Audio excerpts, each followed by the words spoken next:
Hi, Tucker. I'm Todd. Hi, Todd. I'm Tucker.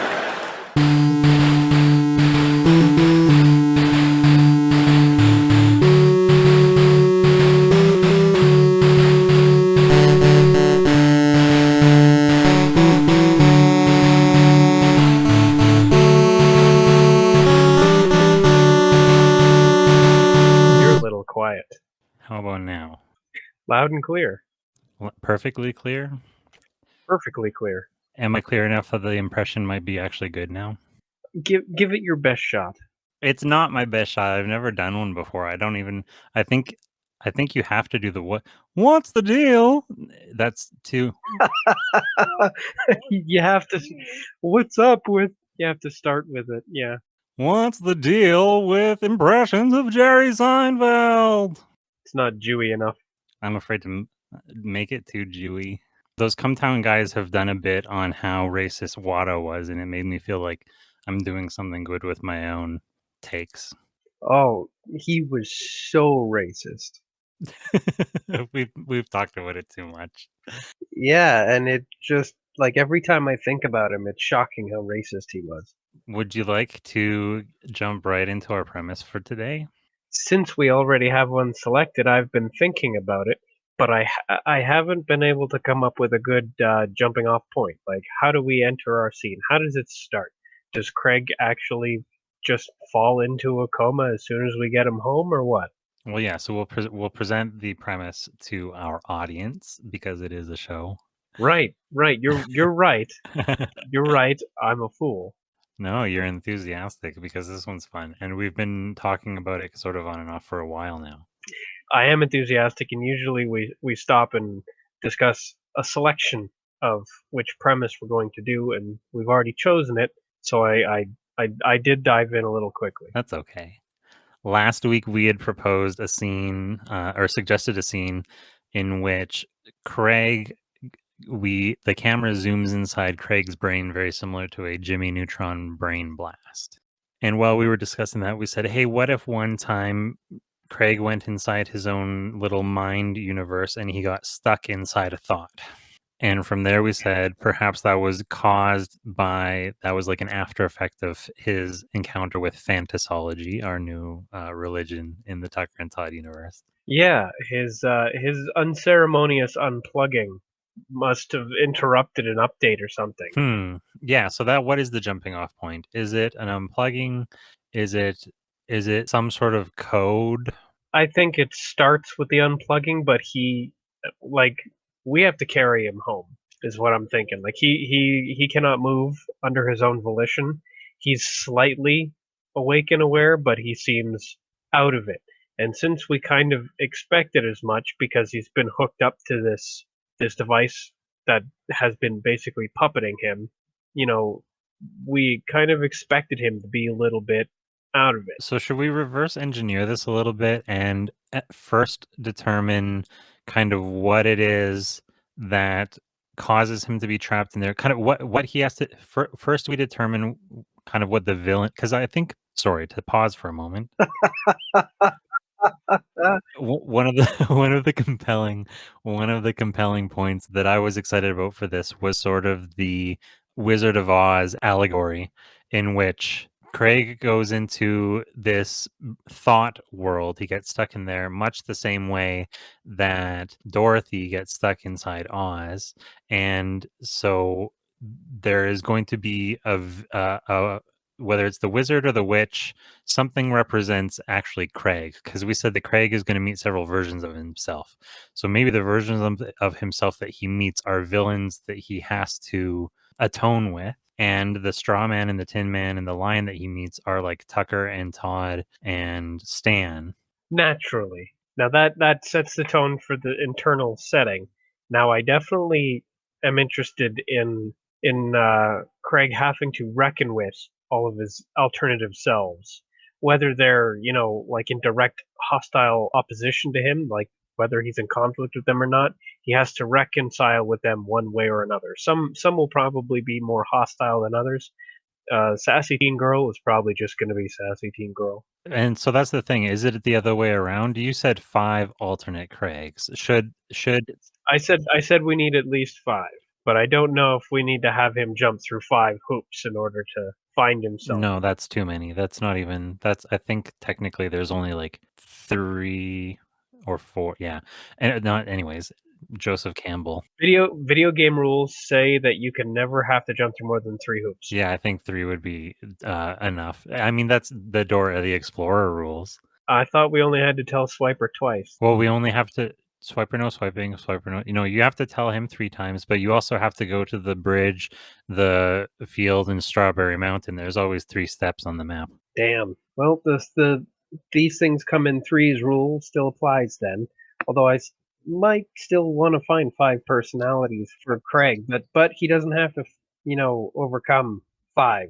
But that, Maybe 2 are there to help. what I was going to propose was perhaps instead of Tucker and Todd and Stan being the companions, maybe 3 different Craigs are his companions. And not only does he have to reckon with and atone with, he also has to learn how to work in harmony with various versions of himself. Well, of course, the end goal of this entire thing is harmonious Craig.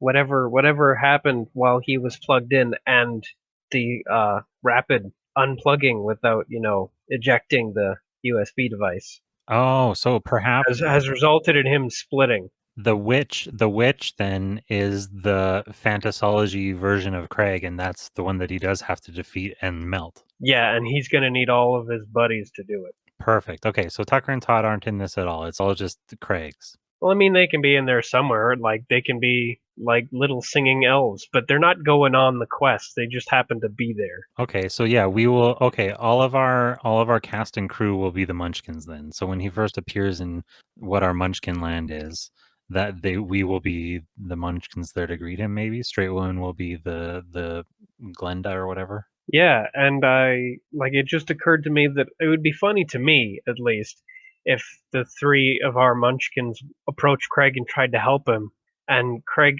was immediately dismissed him and told him to go away because it's bad enough that he has to deal with them when things are normal, Yeah. which would eject them from the scene entirely into perpetuity. So does he recognize us as them then? Yes, I think the whole part where familiar faces thing, the familiar faces, how everybody kind of is vaguely recognized by Dorothy. I think that it was a very good part of the tone of the film. Yeah. Everybody, I mean, she didn't recognize everybody, I guess, did she? I honestly haven't seen it since I was a kid, and I always perceived it as she didn't realize that they were recognized until the end, and she woke up. Because once she wakes up, all the same actors who were portraying the Straw Man, Tin Man, and the Lion happen to be standing around. But she doesn't seem to have recognized them as those characters.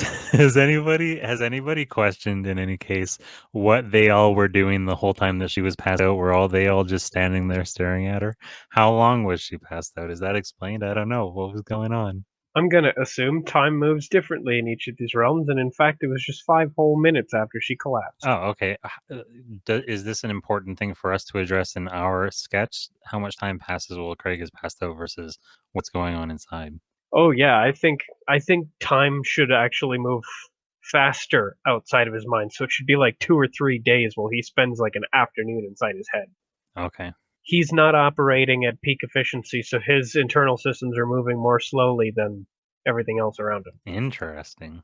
Is there a perceivable like time disruption dilation inside the Oz galaxy? I don't know if there should be anything perceivable because it's definitely dilated time, but everybody inside of Craig's head, which is just Craig and all of his own thoughts, everything seems to be normal to them by their own perspective. Okay. What is the aesthetic of our Oz? We'll name it once we know what it looks like. Is it I want to say it's like a broken holodeck where some parts of it are actually just like a 3D geometric kind of background where Oh, is that where we're bringing that in? yeah, like some parts of it are filled in, but since it's all technically in his own memory and his memory is kind of like damaged, so too is his odds. And as he Okay. acquires new pieces of himself, bits more of it fill in. Oh, interesting. Because my first silly thought is this Pleasantville kind of themed? Is this like 50 Americana style? Oh, are we going WandaVision? Yeah, WandaVision. I only watched the first 2 episodes. It changes like every time. Yeah. But yeah, I don't I'm perfectly fine with like going back because they did that in New Vegas and I loved it. That's actually kind of interesting. I was thinking it stays 50s and then it slowly becomes color, but that's interesting if it becomes 50s and as he overcomes obstacles, it WandaVisions into a different style. It becomes slowly Like more a different modern. generational aesthetic. Yeah. Because I'm perfectly happy with him going way back, and it's back in the age of the mystique of the traveling salesman. Well, I mean, yeah, if we did different styles, then we could have a cameo from Straight Detective. Oh yeah, she's got to be in there somewhere. Like lots of different incarnations of our characters can show up, and I remember we once discussed a younger version of Tucker and Todd too. Yeah, we've only barely scratched the surface of who those characters are. It was Tucker and Todd before the bitterness set in. All right, when they were like optimistic Yeah, young they fellas. were doing their domestic thing. Tucker had a clean shaven face. He wasn't a mess. And anyways, yes, different periods. We could even go all the way back to Downton Abbey. That'd be kind of fun. Yeah, start in a period piece. So if we have 3 obstacles, then we have Oh, 3 periods. oh, just imagine a Victorian Craig, like a super foppy version of Craig, like straight out of Blackadder, Yeah, I like that a lot. powdered wig and everything. Yes, I would like to make the costumes and design the sets for that. So yeah, we'll go Victorian era, Down Abbey as a period piece. And oh, somebody makes a period piece joke, and it cuts to the like the beginning of The Shining, and that's when Straight Woman says no, no, no, no. I think the part that straight women would object to the most is the blood in the hallway. Yeah, that's what I'm referring to. Well, That's then what I meant. we're on the same page and we didn't even know it. A period joke. Are we really stooping so low? But yeah, and I wonder if Craig shouldn't be able to kind of access a sort of Jarvis. Oh, sorry. I was gonna say because I was about to ask you if you actually like the period hopping thing better than the fractaling holodeck thing, but why not do both? Well, yeah, I see no reason why those can't be reconciled. Because, I mean, all it requires is that you cut off a piece of any part of the aesthetic and just have it be like bare bones polygon looking. Because it's just blank. It doesn't have a texture or a model, really. It's just like broken, corrupted data. Yeah, and even just like sections where it's just like wireframe. That's pretty much exactly what we're looking for. It's just like wireframe bits or like blank backgrounds, stuff like that. Just patches of it, Yeah. and it fills in as new bits of Craig are assimilated back into the whole. And of course, we can change periods seamlessly. That can all be part of the whole. It can like matrix text scrolling down as the scene changes. Stuff is now filled in, but it's also an entirely different aesthetic. Yeah, the fidelity improves and the aesthetic evolves and the fabric of the cosmos comes together. Yeah, as Craig is being pieced together internally, so too does the cohesiveness of his interior kind of comes together. He's defragmenting. Yeah, yeah, he's becoming reassembled together in a nice way. Okay, so I think that's a good start on the setting. Now we need to actually get him there. So we're carrying him home from the facility that I I dimly recall it was burning down and preparing to self-destruct anyway. So we're probably leaving in a hurry. We're not taking too much time to look closely at Craig's condition. We expected him to be loopy, and he is. Is he loopy? Do we give him googly eyes? Absolutely. I've been wanting to figure out how to work in googly eyes for a couple weeks now, and I think that might be the way to do it. Yes, that would be the opportunity for googly eyes. Just big, stupid googly eyes. Just rolling and flopping around, one bigger than the other. Oh, naturally, one has to be bigger than the other. One, I don't know if it's possible, but one of them maybe should have eyelid droop. Yeah, why not? I don't know. Maybe his tongue should be hanging out. Does he have a tongue? We could give him one. Yeah, well, I can give him, yeah, very similar to the dumb heart. I can give him a little felt tongue. And so we're carrying him off in an unfortunate state. Now we don't know how bad it is. Our primary concern is just getting him out of there. and of course, Elrond took our spaceship, so we're taking the bus. Oh, are we on the bus? I was gonna say we're on a motorbike with Craig in the sidecar. I think I want to tuck that away, and I want it to be Stan in the sidecar someday. Okay. But I think we should have like an extended bus scene where we're actually just sitting there all quiet, and there's no sound besides the bus engine and the occasional bump, and we're actually just sitting there for like a solid 30 seconds, and the only thing that's really moving is Craig's dumb googly eyes are kind of bouncing around as the bus moves. I kind of like the idea that there's like a crazy person on the bus who has googly eyes, and we're all like kind of staring at him, creeped out. And then the camera, like, there's a horror, a jump scare sound effects thing, and then the camera smash cuts to Craig has the googly eyes, and we're, ah. Yeah, I could do that. But If we could nail the timing on that, it'd be very funny. it would be funny. But I also worry about the whole representation of crazy people on buses as well. Ah, yes. In Craig's case, he is ill. Maybe I mean, do we get political? And the person on the bus is screaming. They've got googly eyes, and they're screaming that they refuse to wear a mask. Oh, so then it's not really a question of mental illness so much as stupidity. Yeah, if we could make it something stupid without being, yeah, I don't know. I don't know either because I'm having a hard time reconciling that and mental illness, and I'm not sure that they're actually not the same thing. I don't think they're not mutually exclusive. Yeah, you get me. I'm starting to think that they might actually be the same. Is there a thing? Well, we could maybe not make it. We could make it a little more timeless, I guess. What's something? Do we? Oh! Is I it? like Is it? this. Is it? Is it? I have too many fucking Holy Grail references, but I was gonna say like it's the what's it called? The fucking I'm being oppressed speech. Oh, well, I didn't vote for you. Yeah, something like that. It's if it's like it's some sort of like anarcho punk, that could be somebody making a stink about something that they don't understand. They're gonna whine about something they don't understand, or are they going to announce to everybody on the bus that they're being repressed? Is it literally that guy? He's got that costume on. You know, if he was wearing that costume on a public bus, that would be more than enough reason for everybody present to stare at him. Yeah, that's true.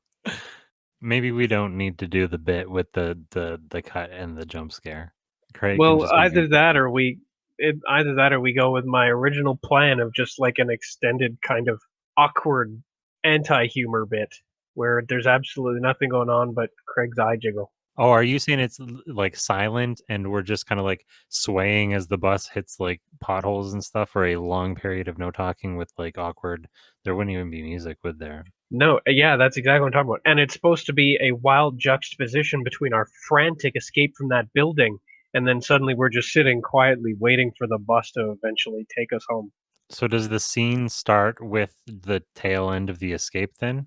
Or does it start on the bus? Yeah, probably it probably involves us fleeing out of the building just as just as the section we're leaving collapses in on itself in a tide of fire and all that. We could Dramatic. we could do a previously on and then add extra details of an escape that weren't there with like doom doom boom boom boom ba, boom boom and like have the music, the trailer music building, and then it builds and builds and builds, and that cuts to the absolutely nothing going on as we sit in silence on the bus. The more dramatic we can make it, the more high energy, the funnier it will be when it goes back down to zero when we're on the bus. Yeah, it's gonna be like super Tom Cruise action hero movie trailer previously on Tucker and Todd, and then it's gonna cut to black, and then we're on a bus. I wonder if we're gonna do it like in a trailer style, if we wouldn't have like stunt doubles for our characters, where there's like a version of Tucker that's Todd muscular and he's just the one who's shown in the frame, That's funny. but he's only shown from the back because of course he doesn't have Tucker's stupid face. And it's just for the like the two frames that he's in the air or whatever. Yeah, like it just shows him doing something heroic, like shoving open or kicking open a door or something. We're like picking Craig up and yanking the wire off of him. And then immediately back in the next frame, it's little Tucker. Yeah, little Tucker, and of course he can't carry Craig, so Todd has to do it. Yeah, Tucker is holding Craig's body as though he's carrying him, but Todd is like holding the weight above. He carries him. Lets Tucker think that he's helping. That's really how it's going to turn out a lot. Where were we? So we start with We just finished discussing a couple of the details of our trailer, our very exciting, dramatic previously on, and now we've started on the bus. After our super high energy intro, we're now back at 0 energy on the bus. There's nothing but the sound of the bus engine and like road noise from going over the occasional bump and hitting the occasional pothole, all of which is making Craig's eyes jiggle. We do that for, I don't want to say a whole minute, but probably 30 to 45 seconds on loop. And then we get off at the stop nearest to the studio, and then the energy immediately picks back up when we start running for it. oh the does the energy pick back up? It's that exciting action music, action soundtrack Yes. playing as we Yes. run from the bus stop to the door, and then as soon as we're in the door, it cuts out and it's back to 0 again. Yes. Yes, exactly that. The music should pick up right where it left off. We frantically move to the door that conveniently Craig locked us out of in the last episode. We managed to get in. I don't know how. Maybe Todd holds Craig up to the scanner and it just works. And we get in, and then as soon as we're in, the door shuts, and the sound of the door shutting is also the end of the music. Yeah, it cuts out on the same cue. Yeah, And then suddenly we're back to low energy. Did Stan come with us to go rescue Craig? I don't think we described him. Well, we didn't describe him in the episode. That doesn't mean he'll end up being written into the script. Well, no, because if Stan went with us, then of course he's with us now.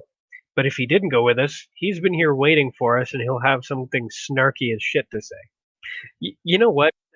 Now that I think about it, he's got something snarky to say, no matter what.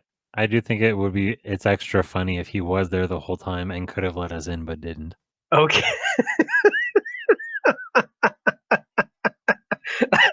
He's been lying on a sofa near the door reading a magazine.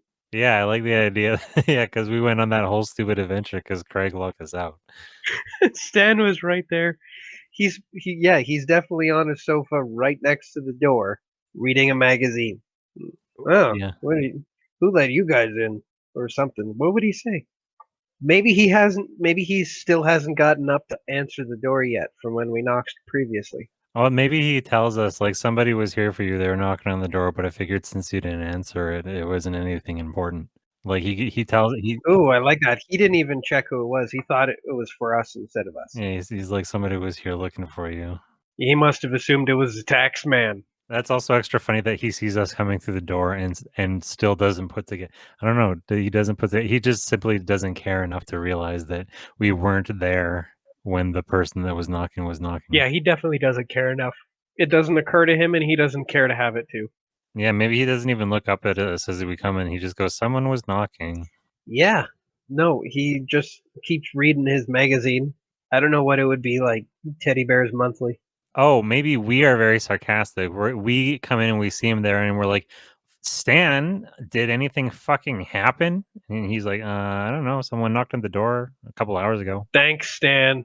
Great, thanks. Like we could have like downloaded. We have another copy of our Craig USB. We could have avoided the whole fucking thing. We have another version of the Craig USB? I don't know. Do we have a backup? It seems like we No, would. I think he should be one of a kind. Okay, fine.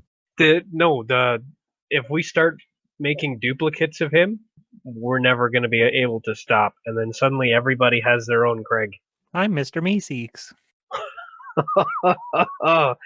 See, now I understand how those things feel. Why do I still exist? Butter.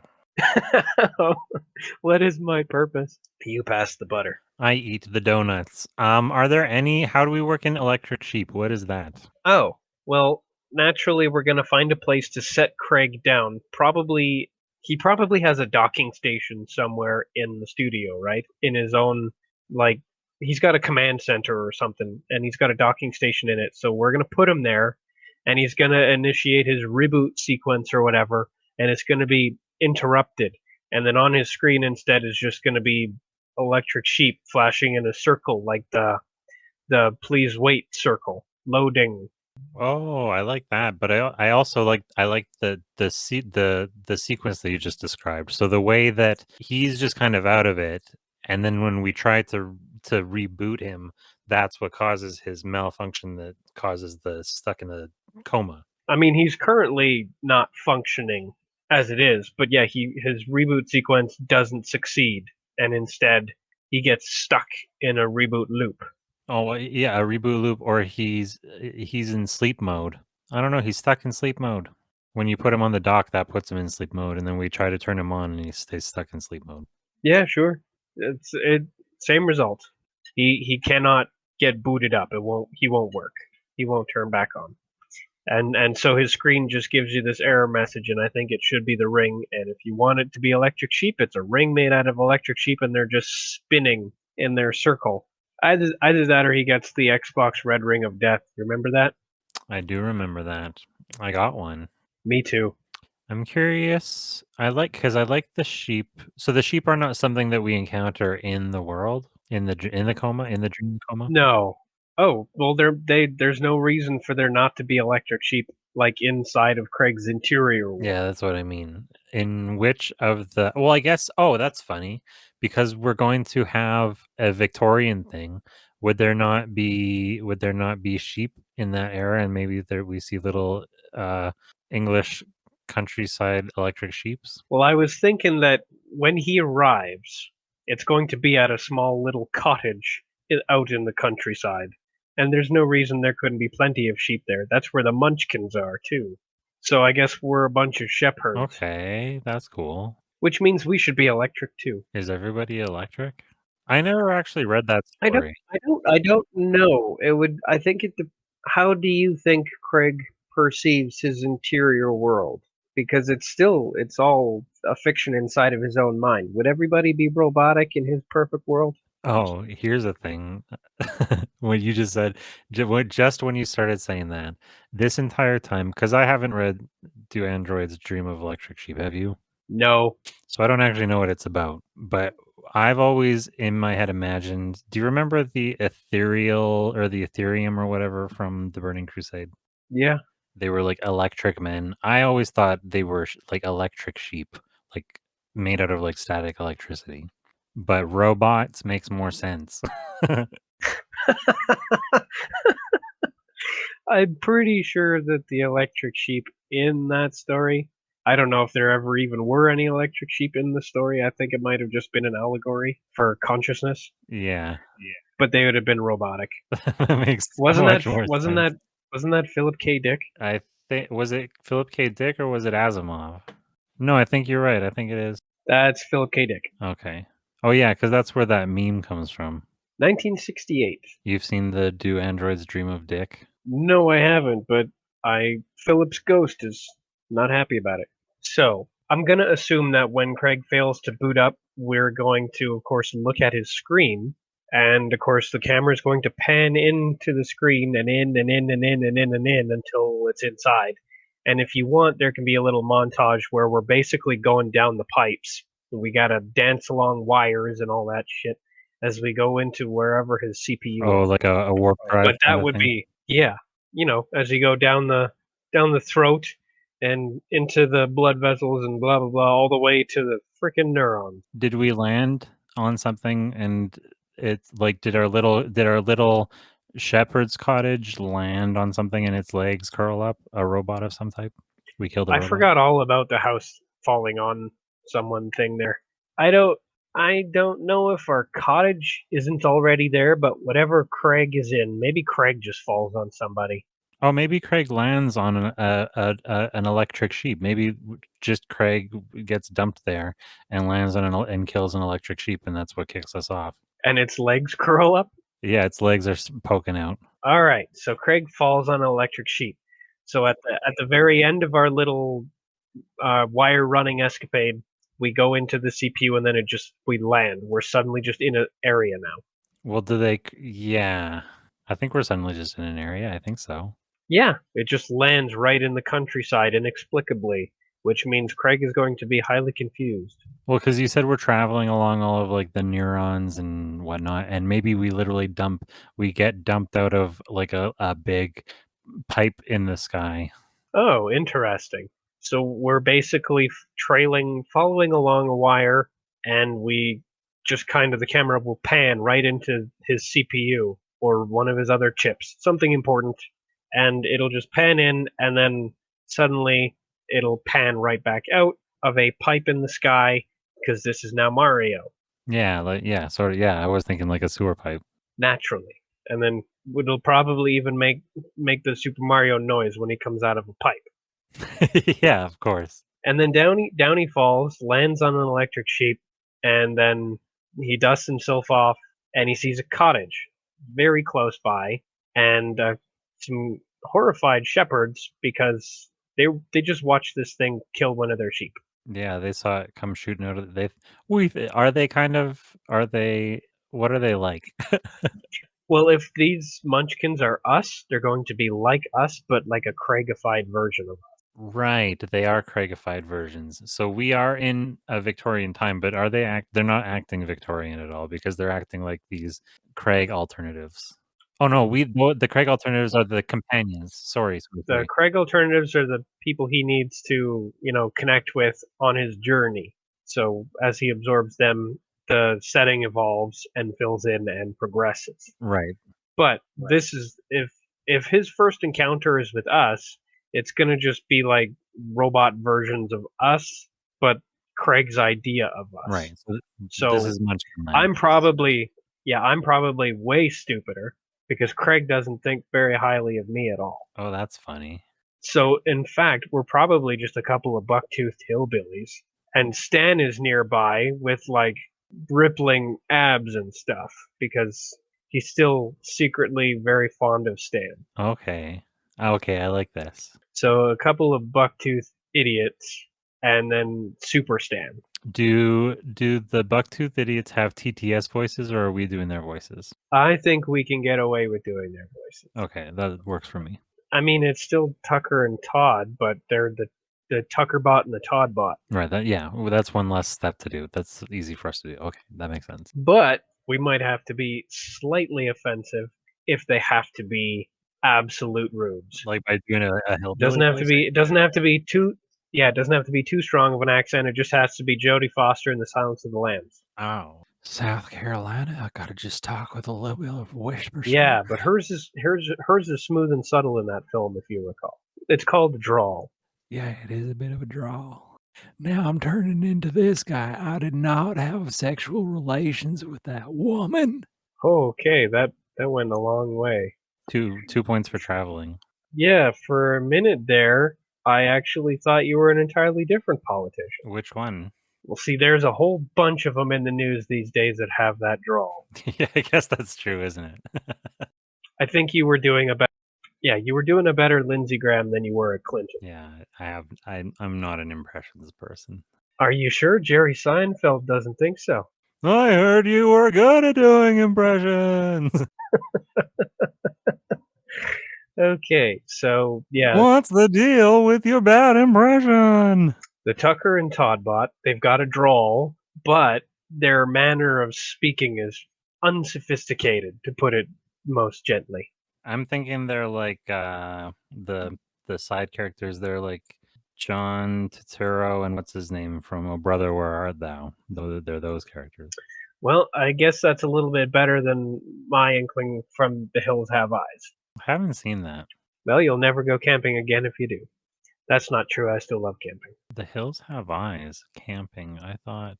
Oh, I'm thinking of Silent Hill. That's two different things. I wouldn't want to camp in Silent Hill. Doesn't Silent Hill take place in Centralia, Is that a place? Pennsylvania, where it's all on fire underground? Oh, yeah.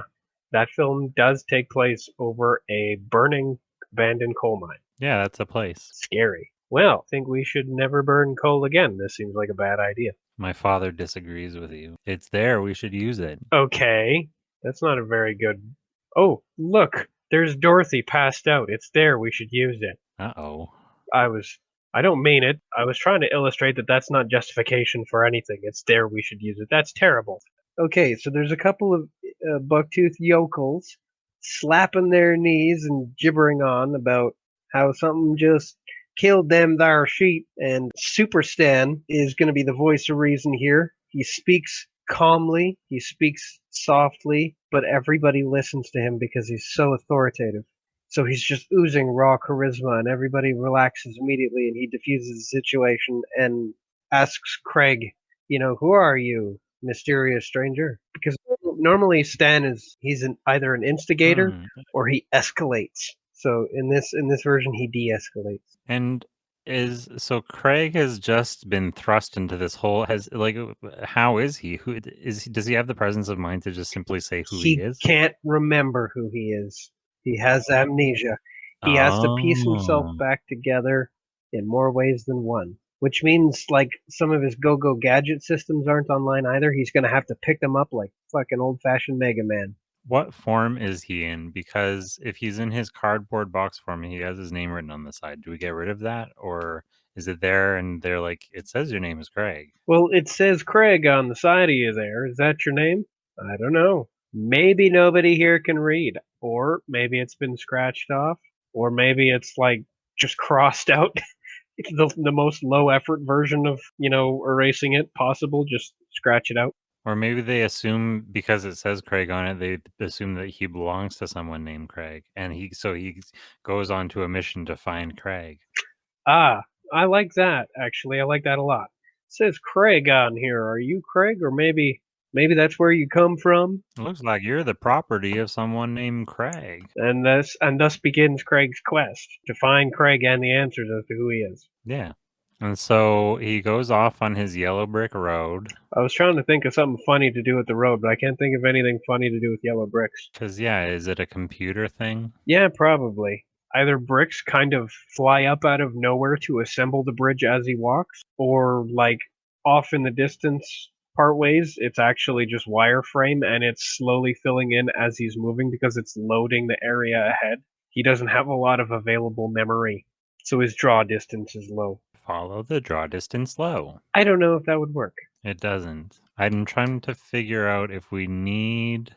Because I feel like it's, like, played out to come up with a word play. Then maybe we should do away with it entirely and there's no yellow brick road and it's just like a cobblestone...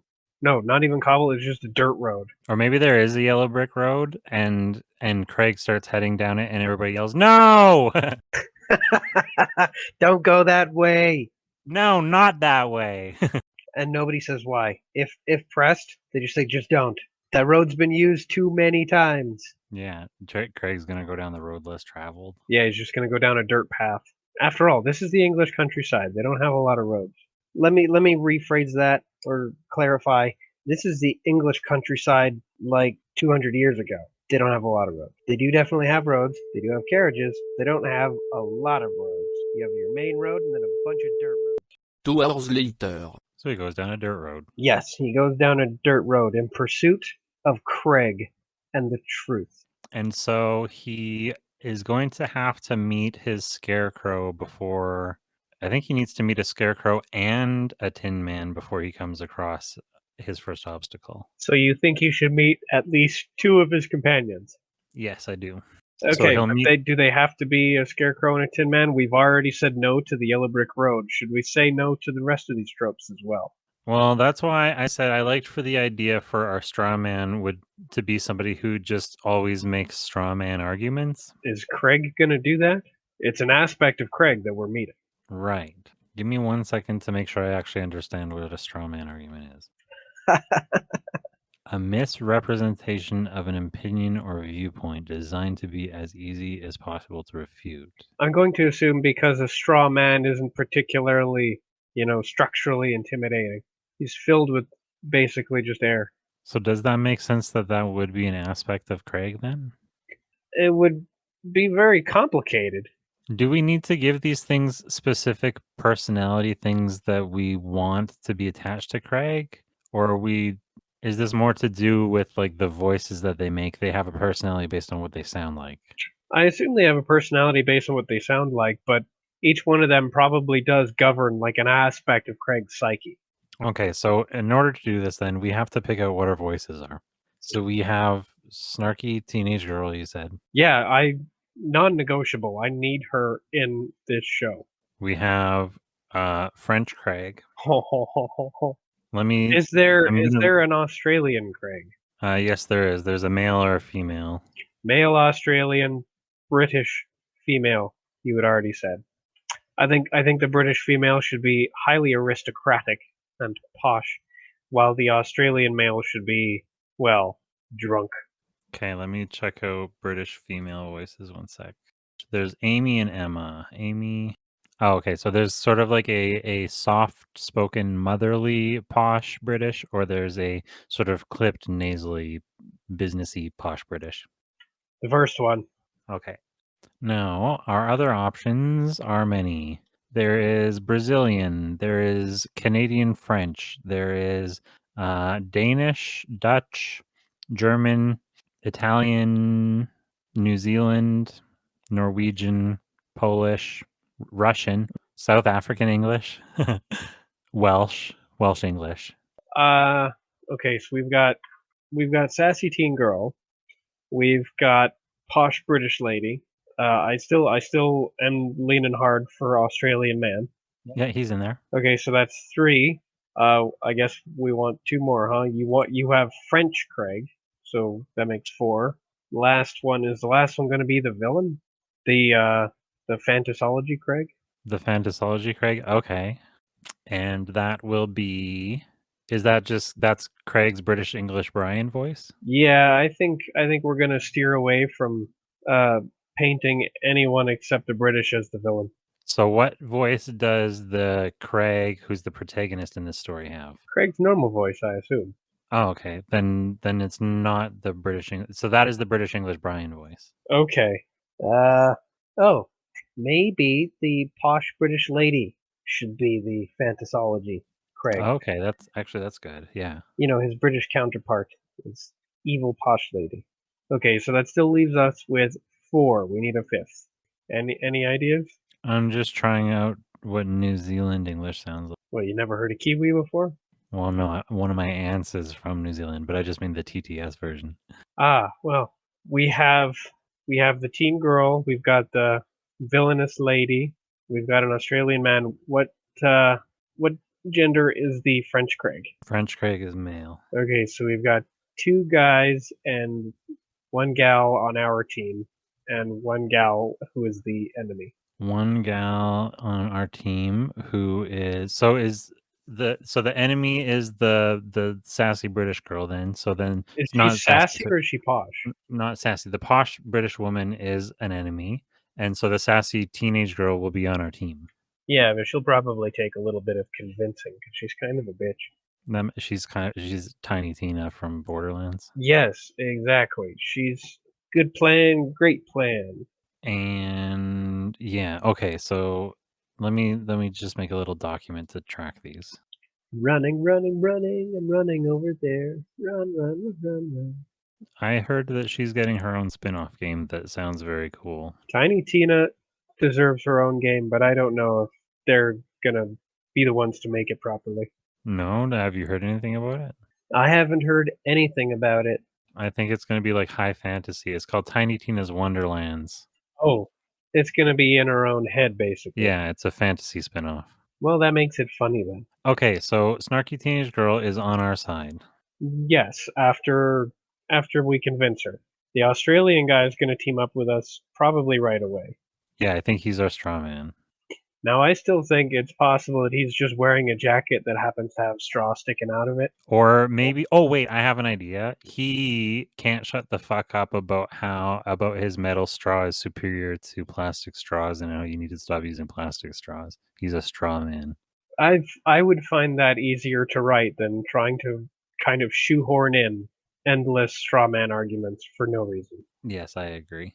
The alternative is just too challenging. I mean, and he can still have a jacket which has straws sticking out of it. That's just to give him an immediate visual cue, just in case somebody's not quite gonna pick up on the whole him with his straws. Maybe he has a shirt that says "Ask me about my metal straw." Now, here's something I bet nobody's considered: is what do these characters look like? Do they just look like Craig, or do they look like people? I Well, yeah, I assume they look like period-specific technology versions of robots or computers, or like they're a piece of technology from their period.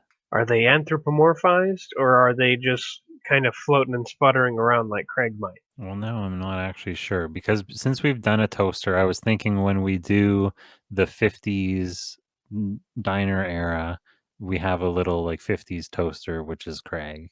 And when we do the Victorian era, I guess we have like a little radio. Well, right now, Craig is a box. Yeah, that's true. But he's drawn to look like a computer. Yes, he's a box that looks like a computer. So is he people then? Maybe he's not robots. It was just the sheep which were electric. And the robotic Todd and Tucker and Stan. Yeah, that's true. You're right. Okay. So is everybody robots in this dream then? Probably. Everybody's okay. But I'm not opposed to the idea that Craig's other selves are actually just animated gadgets. But what would be a piece of technology in this Downton Abbey era? Is he just a goddamn butter churn? Oh, that's funny. Or like a till. He's not technology so much as he's the equivalent of technology. He's a hammer. It counts. It would be easier to draw a hammer than a person, but it might be a little difficult to draw a hammer that has features that makes it a character. Yeah. Oh, that's not true. We can make anything look like a character. Well, then this is the brave little toaster. Okay.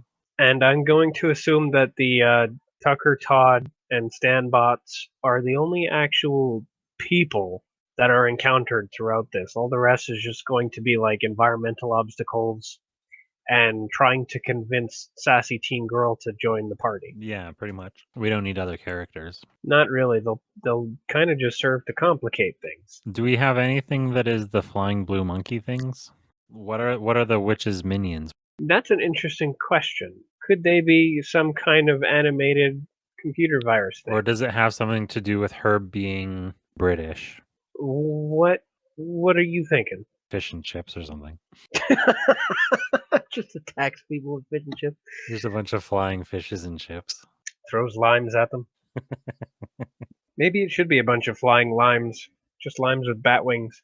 Is that insensitive? I think that's funny. It's pretty funny. I don't know. I don't see a way that it's insensitive. Well, that's the closest anybody can come to a pejorative term for the Brits is limeys. But if you make it a visual gag, I don't know that it is. Or is it a visual gag? Are you literally saying it's a bunch of? That would be funny if it's like Mr. Beans that are all just flapping around. Oh, you mean we're just she'll attack with Rowan Atkinson? Yeah, but oh well. Here's the first of the. By this point, we are nearly. We're not all the way to the present. Which period are we in the 90s? Oh, well, how many characters have we picked up? Well, if we are facing off against the final enemy, then we've picked up all of them. This is the penultimate phase. Ah, okay. Well, if we're facing off against, if we have 4 Craigs out of 5, then yes, it would be basically current era removed by 1. So it would be like, yeah, 80s, 90s. Probably got like some cool synth music going on. Well, yeah. Now that I've been thinking about it, it would be cool to do it in the 80s and make it all like vapor wavy. Exactly. Back when it was original. Yeah, everything's purple and orange. Yeah, neon lights and everything is like old-fashioned Tron. Yeah, and I can do like a John Carpenter soundtrack.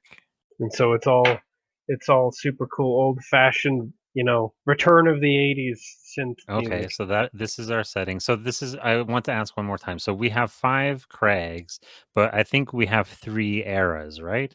We can have as many eras as we have Craigs to absorb, but I think as we go through them, the eras will like kind of quickly progress forward. Like if we happen to get 2 on our team at the same time, then we can make a significant leap forward and cut out an entire, section of era jumping. Yeah. Okay. So our first obstacle, because I think we encounter just to go through this, we encounter our straw man, and then we encounter our tin man, and our first obstacle occurs when we encounter a tin man, and our first obstacle is French Craig. Oh, do we have which one is our Tin Man, have we decided? Is that going to be Sassy Teen Girl, or is she going to be the hardest to get on board? I think Sassy Teen Girl will be the one that we have to get on board in the same way that they had to get the lion on board because he was cowardly, right? He did take a lot of coaxing. Yeah, so we have to coax her. We have to convince her. Okay, so Sassy Teen Girl is our lion. Yes, that's correct. She's reluctant. Our Australian guy, he's our straw man. He is ready to go. Does that mean French Craig is actually our Tin Man? Let me write this down 1 second just so I have it visualized. Okay, so Australian, One of these days I want to include a potion seller gag. a potion seller gag? You know the potion seller? My potions are too strong for you. I don't know if I know that specifically. My potions are too strong for you. I will share it with you later. Okay, send me a link. We'll stay on task for Yes, now. let's do that. Okay, Australian Craig is a straw man.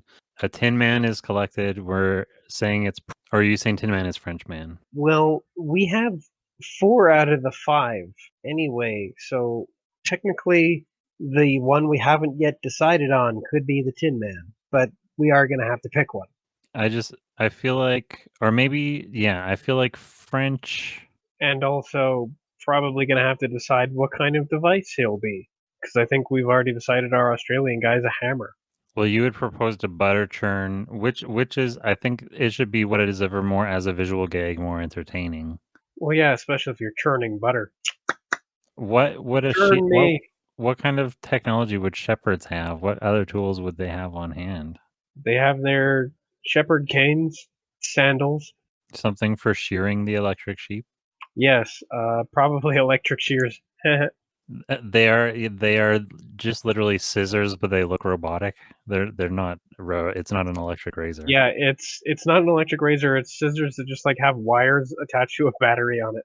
Okay, that is what it is. And we're like, "What the fuck are you?" And he's like, "Sheep shears." Electric. Electric sheep shears, yeah. Are you electric or are the sheep electric? Yes. Yes. We haven't done a yes joke, but I like that. That's a nice place for it. Yeah, I like those too. I'm surprised I haven't found a reason to include one. That almost always makes me laugh. Okay, so what we've got a butter. Have we decided he's a butter churn, not a hammer? And we've got No, this is the the sheep electric shears, shears. is it not? Yeah, the We've got sheep. electric shears. Yeah, but there's room for a butter churn too. We've got lots of Craigs, especially if Oh, you're eating more than one of them in the same era. yeah, I guess so. Okay, so is our Tin Man butter churn then? We meet him along the way? So is our Australian the shears? Yes. Okay, then he's got to be a big set of shears. I don't know if you can give shears chest hair, but figure it out Yeah, that's all good. because he has to be a big enthusiastic Australian fella. Is there any way, since they are shears, do we want to work in a "that's not a knife" joke? That's what I had been thinking about since the moment I decided he should be Australian. Is how to fit that in. And I think him being shears makes it too perfect to leave it out. So somewhere in there we have to fit a "that's not a knife" joke. Is And it literally the words "that's not a knife," or is it a rhyme? That's not my wife. that's this is my wife. This is my wife. Is that somewhere in there we have to do something. So long as it's both clauses of that joke, it will be recognized. Yeah, of course. It'd be funny if the shears has his own knife. That's my wife. That's still in my head now. Okay, so we encounter shears and I guess an electric butter churn, so that means it churns itself. Gross. And I don't know, maybe the butter churn should be the Frenchman. Is that a weird joke? He's making eye contact with us while he's like working. We're like, "What are you doing?" He says, "Churning myself." We're like, "Stop." Can you stop? Oh, except we're not there, so it's going to be Craig and his Australian friend Shears. But Yeah, they're that's true. probably going to ask him to cut it out. He's like, I'm churning my own butter. Well, please don't. Yeah, could you stop? We're begging you. Okay, so it's a self-churning butter churn. That's good.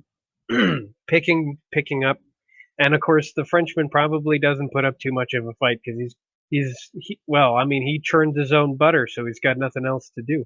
So is he French or is he just a different? There's no other British men. There's no other British voices. Let's go with French. Okay.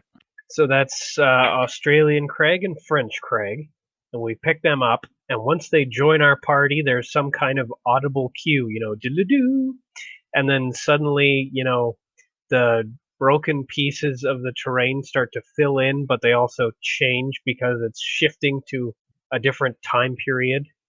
But the available, expanse around us expands. Our draw distance grows bigger because our processing power has increased, so we can now see things better. The fidelity of reality around us improves. Yeah. Okay, I like that a lot. It's not perfect. There's still a couple of odd bits missing, like, oh, there's a piece of that tree over there that's just wireframe. But for the most part, everything is better. And as soon as we transition into that new era and this new look, we are presented with our first bad Craig. So there's another bad Craig, not just the one, just not just the evil one that's from Fantasology, but there's another bad one that works for that one. Well, I'm not sure. So in if I remember correctly, in the Wizard of Oz, after they encounter the Tin Man, that's when they encounter like the witch. She shows up on like the roof of some shack. So that is technically an obstacle or whatever. There's also some trees throwing apples, I think. Okay, well, I mean, evil posh Craig, British lady Craig, could show up. There's no reason why she's somehow not going to be manifest until we get into the correct time period. She's jumping ahead with us. Sure, okay. So So she's there. she was there the whole time. So she can make an appearance at any time, and I'll get you, my pretties, and your little butter churn too. It'll churn my butter. You can tell I'm great at writing villains.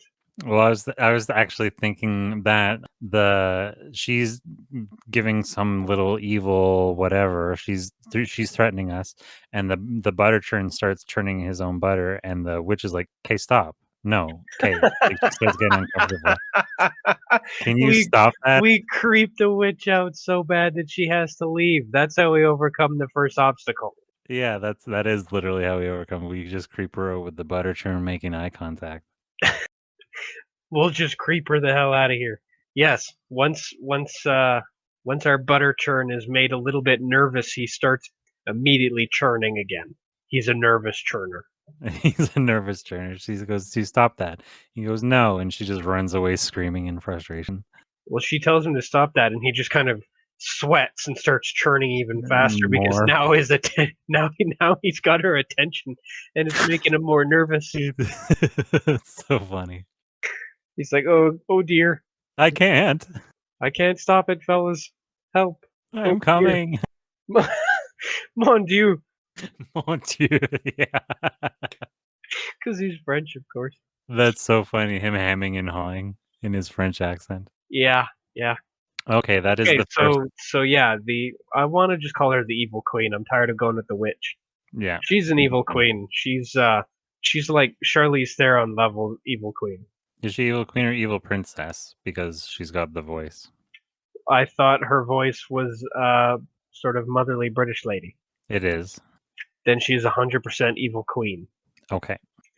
The teenage girl is the evil princess. She's the final obstacle between us and the evil queen. So turning her onto our team is the last thing we got to do. But she's got a whatever mom thing going on. So we get her on our side by playing her against her mom because she's got drama going on with her mom because her mom won't let her go to the ball or whatever. Exactly. I like it. We because still need one more Craig. 1 second, let me figure out. So British. So we era transition after we pick up the Tin Man. We meet the evil queen where she threatens us in our new phase, which is the 50s noir kind of black and white era. And because we defeat her there by creeping her out, she threatens us, we creep her out. That's defeating an obstacle, overcoming our second obstacle. So we transition again to Vaporwave. And so now we're in Vaporwave, and that's where we meet Princess. She wants to go to the dance. She wants to go to the club dance, but her evil queen mother won't let her. Do we progress forward every time we beat an obstacle? I thought we had to absorb a new Craig into our party. I thought it was with each obstacle. Yeah. Well, we can find a new Craig with each obstacle, and we're still short one Craig. We need 5, we have 4. Well, but how many eras are we gonna go through? We skipped an era by taking 2 Craigs on at once. To go to this next era, this 50s era, or no, we've skipped into the 50s era. To go move on into the 80s, we're going to need to bring in 1, possibly 2 more Craigs, the second of which might in fact be the sassy teen girl. But it's also possible that once we get 4 out of the 5, we're actually going to go into the future. Well, I mean, I guess since we are in this like 50s, she might just want to go to the sock hop rather than the synth dance. That makes a little bit more sense, actually. She just wants some ice cream. She wants some ice cream. She wants to go get some ice cream with those nice greaser boys. She wants to go get an ice cream with Pony Boy. Oh, we have a pony boy. We do. Excellent. I like it. Oh, right. We also wanted to bring Straight Detective into this somewhere. Is she, because she doesn't necessarily have to be a detective character. This is a meta character. She's extra layers. She's just black and white straight woman, but she's playing, I don't know, the waitress at the diner. Yeah, probably a diner waitress. Maybe she's on roller skates, chewing bubble gum. Yeah. Okay, let me write this down. This is all important. And so, okay, we're going to pick up at least 1 or 2 Craigs. So at least one of them is going to be... Yeah, we need a 4th Craig, though. Like, we need... technically, he's Craig number 3. Craig number 4 is Sassy Teen Girl, who happens to be the Evil Queen's daughter. Okay, so she's going to be 4 then? Yes, she is the last thing that will stand between us and the Evil Queen. Once we pick her up, we're going to transition to wherever her realm is, basically. So since we're in sort of an American 50s, do we get an American Craig voice for this one? Oh, yeah, probably a good idea. I'll bet you he dings on the bell. Order up. He just finished frying somebody up a sandwich. He is the cook in the diner. Okay. And of course, straight woman is just a waitress. Yeah. That means that this 3rd Craig, this American Craig, is in fact some kind of kitchen implement. Yeah, I was gonna say, is he literally the frylator or whatever? Is he a little jukebox? Oh, well, I was going to say he's a sandwich press, but if he's a jukebox, that's even funnier. But it means he's not a cook. That means he's just there. He's the DJ. Yeah, he's hanging out. Oh yeah, he's Arthur Fonzarelli. He hits himself and he stops. Yeah, okay, I like that better. He's the DJ. He is the jukebox. Yeah, that's really cool. He's got a little leather jacket on. On a jukebox, why not? And so, electric pair of shears, an electric butter churn, and who knows why it's electric cardboard box, and walk into a diner. Yeah, it's literally they do. That's it. Oh, are we doing chapters? Do we cut to black and there's a chapter and then it's a Tarantino kind of thing? I don't see why not, although the end of the last chapter might have to involve them taking a look and seeing the diner. Ooh. Just to show it from the outside, to frame what's expected of the following scenes. Yeah. I don't want to have things played out of order because we're definitely not Tarantino. No. He can make it work. I can't. I rewatched The Hateful Eight last week. Oh my god, I think that's his best film. I'm pretty sure I've seen it, but I don't remember it well enough. It's like his homage to The Thing. You mean Carpenter's Thing? Yeah, Carpenter's The Thing. I have seen it. Where they're all in Minnie's haberdashery. Yeah, it's feeling of it. it's a Western. I love dialogue. Me too. Awesome, and here we are in a diner. Here we are in a diner. Speaking of which, I have a feeling that our American DJ is going to have to play a song for the sassy teenage girl in order to convince her to join our cause. Her favorite song? He's going to have, whatever it is, I think he should be instrumental in our forward progress somehow. In the same way that we needed our butter churn in order to defeat the Evil Queen the first time. When she's complaining about the dance at like the sock hop that she wants to go to, does she mention the song that she wants to dance to with her pony boy or whatever? And then Craig starts playing it and she starts shining in the eyes. Interesting. I was thinking he would write her a custom song that was like Oh, that was actually not very good, but it moved her anyway. is it like loosely about her? And about how she should join us and stop listening to her mom. It's beauty school dropout. Yeah. Okay, I'm on board with that. Okay, so that convinces her to join us, and then her joining us is the fourth one then, and that moves us into the 80s. Yes. So we're going into the synth world. We're gonna wind up in a like a Technicolor nightmare. Did we establish what kind of piece of technology? Oh, she's a princess robot. The sassy princess? Yeah, she should Yeah. probably just be a princess robot because I have a feeling that the evil queen should just be a humanoid evil queen robot lady. Yeah, because the queen shows up to threaten us in the diner, and then we see her again. Does her change form from era to Did era she threaten us in the or diner or just near it? near it? Okay, so she threatens us, we churn butter, she leaves, and we're like, we should get out of here. Oh, there's a diner. Let's go see what's going on over there. Just Yeah. because somebody wants some ice cream after all that butter churning. And when we run, maybe we're just across the parking lot. As we run into the diner, as we run from where we are to the diner, the action music that played in the beginning of the sketch to intro it starts playing and then ends as we land in the diner. How quickly do we run? Do we actually move casually at a normal pace so that the music is highly inappropriate? That's interesting. Now I'm trying to imagine like comedy cuts. Most of us start running across as the music stops, and the music cuts out as we pause and look back, and the butter is stuck churning. He's still churning by himself, and we're like, "Come on, we gotta go!" And then he catches up with dun dun dun dun bum bum bum bum bum bum. Does the music occasionally cut out so that he can stop and churn? And we have we have a terrible sound effect for his churning. I don't know if you do it. I don't know if that gets old. I don't know how long this thing is We gonna can be. do that once, 2 times tops. I think if we've already used him to scare away a villain with it, then it's like you don't want to return to it too many more That's times. probably a good point, and that means that later when we attempt to churn butter to turn away the evil queen during our final confrontation, it doesn't work. She's just like, No, "I'm over she's it." she literally, yeah, I'm over it. And so, yeah, we have to devise a new way, and it's gonna involve probably all 4 of those Craigs fusing together into, like, a Voltron Super Craig Oh, that's interesting. with a butter churner for a hand. Okay, so one hand churns butter and the other has shears, that's pretty good. That's cool. That's actually, yeah, I like that a lot. And that means, like, the middle piece is Craig because he's just like a torso, and then the head and legs are probably the princess. Well, I was gonna say the princess is like a body, and then the shears become one hand, and then the turner becomes the other, and then Craig's head slips over her head and just is the head. The box slips over the head. She wears the Well, box on top. I was thinking since the box is a big square, it would be, Optimus Prime style, just that's the chest piece. Oh, what is the jukebox? Oh, shit, I forgot we picked up a jukebox. Okay, never mind, the jukebox is the torso.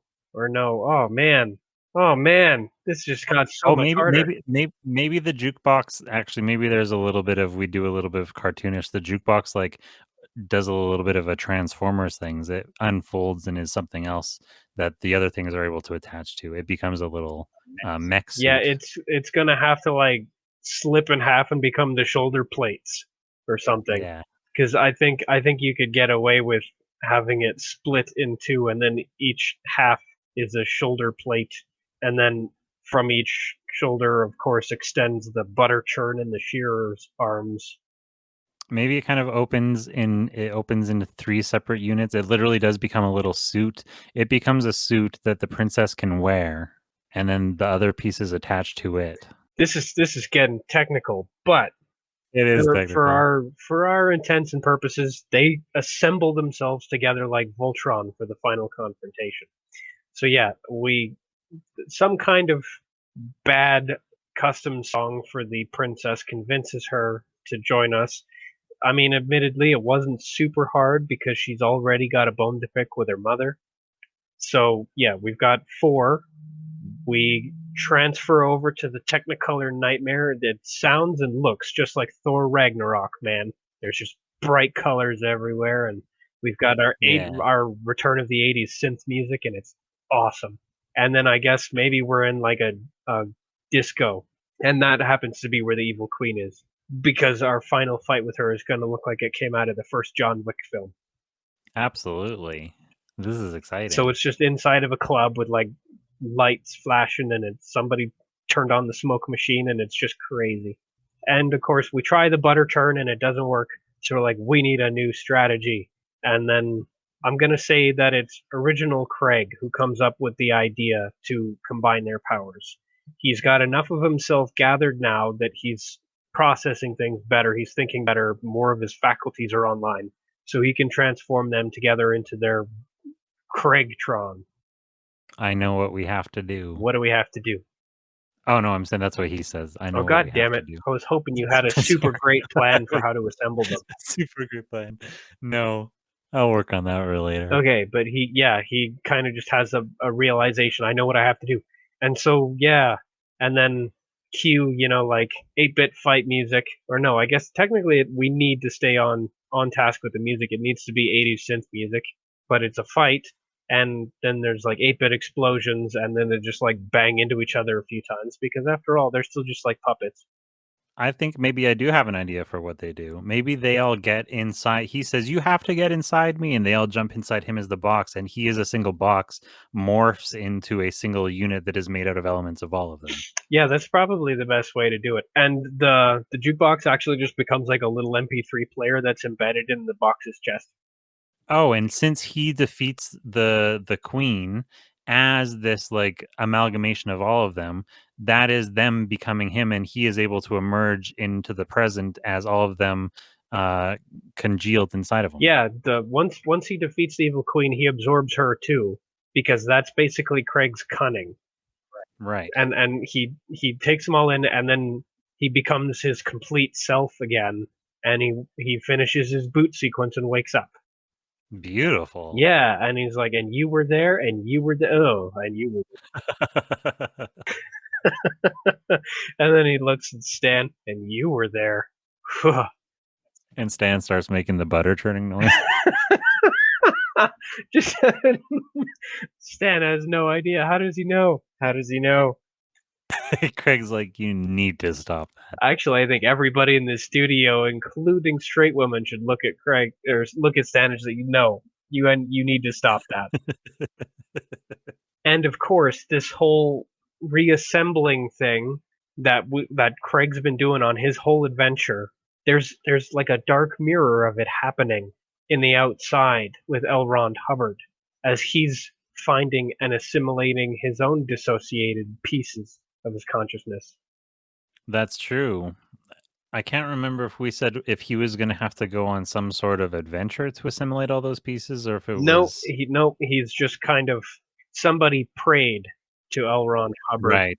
and there's a piece of his consciousness that kind of just like latched onto that prayer and used it to attain some level of cohesiveness with which to begin just kind of creating its own localized gravity that only affects other pieces of his self. So he's accumulating himself pretty quickly, but and of course, as he's doing this, he's possessing the guy who prayed to him. We agreed. So he's kind of forcing himself back into the real world.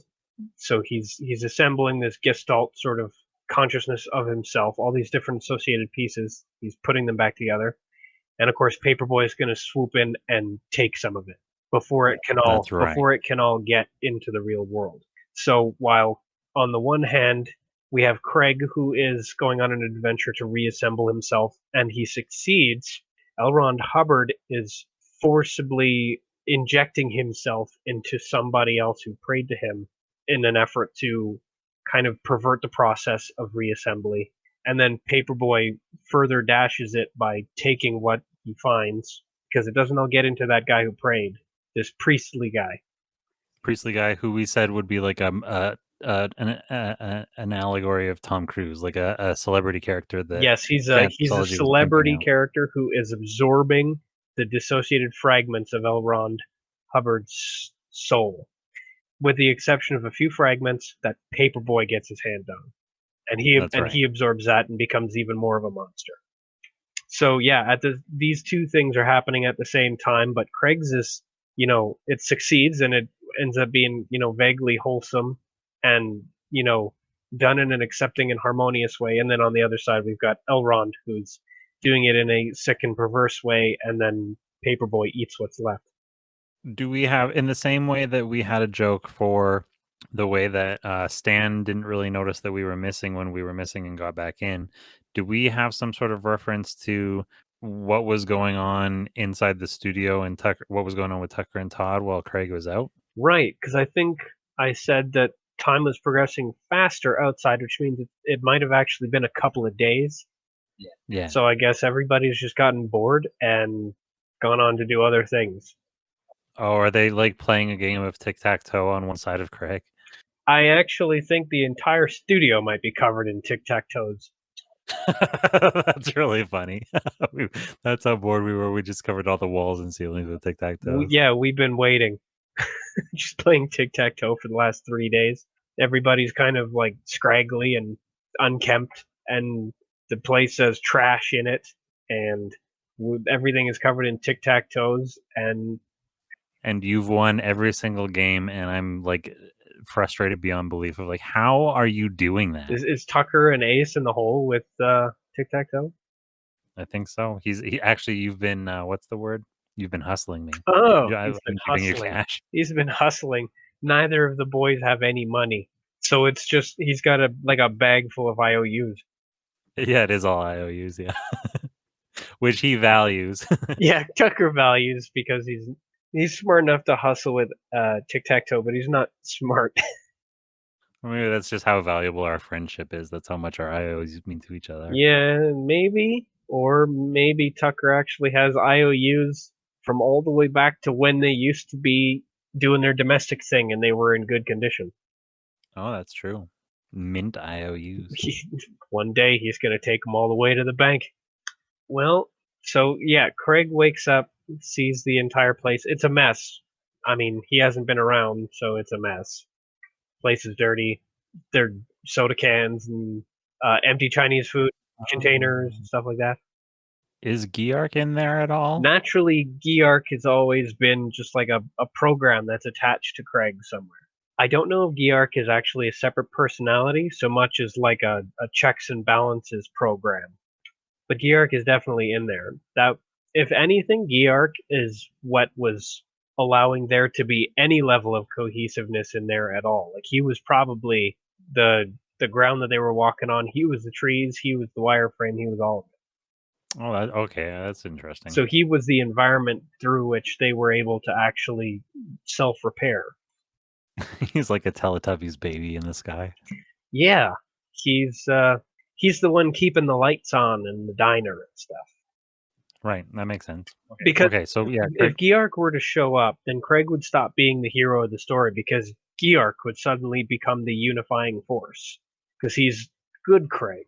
So yeah, if he shows up, there's no story for Craig. He would immediately take a backseat to Geark, who would be a better leader and be more charismatic, and he would convince sassy teen girl to join them, and he would successfully get the butter churner to stop, and he would successfully just talk the queen into joining them. he's on vacation. No, he's just holding the last few grains together so that Craig actually has an environment to navigate through. Okay. Do we have something to add to the end then? He wakes up. He wakes up, We have time he transition sees the jokes. mess. There's the time transition jokes. Do we want to do that? And you were there, and you were there. Yeah, that's part of it. Okay, so he wakes up and he starts talking. Everybody is still in the studio. I think we've run out of places to play tic-tac-toe, so now we're actually playing cards. So, like, somebody's just dealing cards lazily at the table. Nobody's really paying attention. Craig speaks up, and immediately everybody's attention flies to him. So we gather around Craig, and then we proceed to the Craig, you're awake. Ah, yes, I had the strangest dream. You were there, blah, blah, blah, blah, blah, blah, blah. Are we annoyed at him because he didn't bring us? It sounds like such a fun adventure. Oh, if he tells us about his adventure, yeah, we're going to be vaguely annoyed that he left us with the sheep. Oh yeah. What the fuck? You left us with the sheep and you went on a grand adventure? No, my sons, I left you with Stan. We look over and Stan is shaved. Why is Stan shaved? Because of the shears, I don't know. Now we're just bringing stuff from Craig's psyche into the real world, in which case he needs to be making the butter churn sound. Well, he was. If that's happening, Craig is hallucinating. Okay, so then what is it? What is it then? You were there and you were there and you were there. What kind of note do we end on? Is everybody laughing and having a good time? Do we have some kind of reference to some other, or were you trying to imply that we cut away and something's going on with Paperboy? Yeah, because let's say that he starts telling them about the adventure, and then it just kind of slowly fades out, like it mutes him as well, I landed there, and I fell on an electric sheep, and you were there, and you were there, Okay, and I you were there, understand. and then it just kind of fades out because we've already seen the story, so we don't need to have Craig tell it to us. So it can fade out there, and then it can be like, meanwhile, and then of course there's Elrond reassembling himself in like an eerie parallel, but it's like an ugly version because he's forcibly injecting himself into this celebrity priest, and before his entire consciousness can reassemble and get into the priest, Paperboy swoops by and just devours what's left. Oh, we just get a glimpse of Paperboy. Is this our like kind of like we still don't call him by name, but this is our first seeing him interact directly with another character. Yes, and it's basically he's probably gonna literally eat this last piece of Elrond that's just floating in the ether of the outside. He's gonna eat it. I don't know if he's gonna like immediately start mutating and becoming more powerful or anything, but maybe his eyes change color. I don't know. Do we hear his voice for the first time? Extra, extra, you are dead meat. Extra, extra, read all about it. Celebrity religious icon eaten alive. He's a verbose motherfucker. Naturally, it's the written word. This is he's like a little printing press. Okay. And then yeah, he vampires the celebrity priest. Oh, interesting. No, he doesn't vampire the celebrity priest. The piece of Elrond that got into the celebrity priest escapes, but the part that Paperboy ate didn't. Paperboy's still on the outside. 75% of Elrond Hubbard is now occupying his celebrity Oh, priest. I understand. So he's incomplete, and Paperboy has a bit of him. Paperboy wants the rest. So this very last scene that we're seeing, we've transitioned away from Craig telling a story. We're in the outside with L. Ron Hubbard then? We are in the outside with Elrond Hubbard and Paperboy. But Okay. Elrond Hubbard is he's doing his thing where he's kind of collecting around this prayer. It's almost like a floating thought bubble in the outside that he's just kind of pieces of him are gathering around and he's coalescing. Okay, I get it, yeah. And then he enters the thought bubble in I'm almost afraid to have it be like sperm in the egg. I get it, yeah. He enters the thought bubble and then he starts to gestate and grows into a full him, and then Paperboy comes and takes a bite out of him before he can finish getting absorbed into the celebrity priest. Interesting. Okay, cool. And that is it cuts from that. That's the very last scene. Yeah, that's the end. Elrond disappears into the thought bubble, it winks out. It's probably left a bit of a mystery as to where it went or if it just stopped existing, but the frame probably ends on Paperboy. And he's just I don't know, he's going to say extra extra something and then credits. Does he have some sort of fluid like leaking from his lips? You mean like some Elrond juice? Some Elrond juice, yeah. I don't see why not. If he's gonna actually take a bite out of that guy, he probably has a bit of a little bit still on his chin. This whole time I've been imagining the little ethereal shards of Elrond. I've been imagining them as like a purple inky liquidy color, and so I imagine that like purple ink is dripping from his mouth. I was almost thinking of the different pieces of Elrond as almost like if you look in a mirror and then you shatter it, and then like all the different pieces of your reflection, but imagine if each one of those pieces was actually just a totally separate piece, and it's just Oh, okay. but they don't have to be solid or liquid, and they can be transitioned from one to the other as they're becoming more concrete. Mm-hmm. So they can go from liquid to being just like solid shards, but each shard is just like a fragment of them, and they come together into a mirror looking thing, and then he's just suddenly a guy. I like that. And then Paperboy takes a fucking bite out of it, like he's a shark. A whole chunk. Yeah, in fact, it can probably play the Jaws music just as Elrond is coming out of his coalescence when he's finally reassembled himself in full, and then the Jaws theme plays, and then Paperboy takes a bite out of him, like I don't know, bites off the lower section of an arm. Where do you see him positioned in the outside? Is it floating around in space, or is it on the little planetoid thing? Oh, it'll be floating out in space. Okay. And that's the thing, is this little thought bubble provides enough ground for it to start attaching itself to, and as more pieces of Elrond attach to it, the faster the rest of him starts to accumulate, because all of the pieces are naturally attracted to each other. They want to be whole. So it's not that Paperboy interrupts the process of the reassembly, he interrupts the process of possession. So 75%, let's say, if we're going to use numbers, 75% of Elrond makes it back to the real world in the soul of that priest. So he's incomplete. He's probably crazy now. But yeah, it ends on Paperboy. He's gonna say extra something after he swallows. Extra, here's your byline. Yeah. And then I don't know, maybe he smiles to the camera and then it goes black. Oh, is there like a ka-chunk poof of an old-fashioned camera flash? And that's how Oh, it transitions to black? yes. I like that. Especially if it's got that pop. Yeah, yeah. Yeah, I think that's a good spot for the fading to black. And then the little 8-bit theme song comes on. Yeah.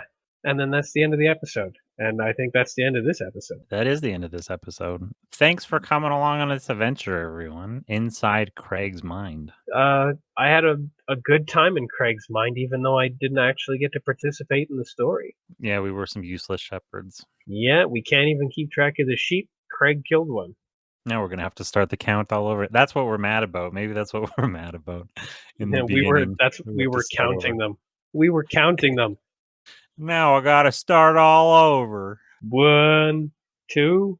It is 2, right? 1. 3. There's only 3. We're good. We dust our hands off and go to bed. 3 seems right. It was 3 yesterday. Then what was the 4th that just died then? Turns out there's actually a field with like 50 sheep, but we give up way too quick. Well, I'm giving up now. Me too. I can't. I have no more processing power. Thank you, everyone, for tuning in on tonight's episode. I'm Tucker. I'm Todd. And this has been the Tucker and Todd Show.